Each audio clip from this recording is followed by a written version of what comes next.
大家好，我是夏妈，今天分享大米的新吃法。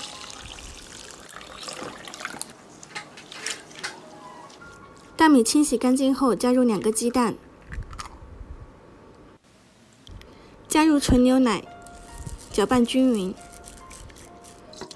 倒入料理机里面打成米浆，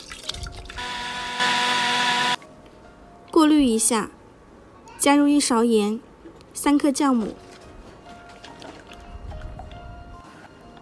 再倒入玉米面，少许的面粉，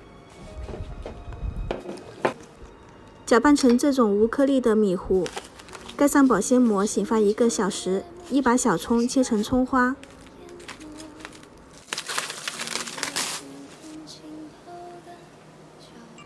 把葱花放进去，搅拌均匀。电饼趁预热，放入少许的食用油，直接倒入米糊，撒上黑芝麻，盖上盖子焖3到5分钟。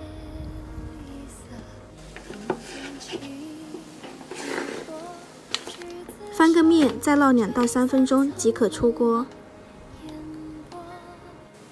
好吃又营养的早餐饼就做好了，非常的蓬松暄软，外酥里嫩，葱香味十足，喜欢可以试一下。下期再见。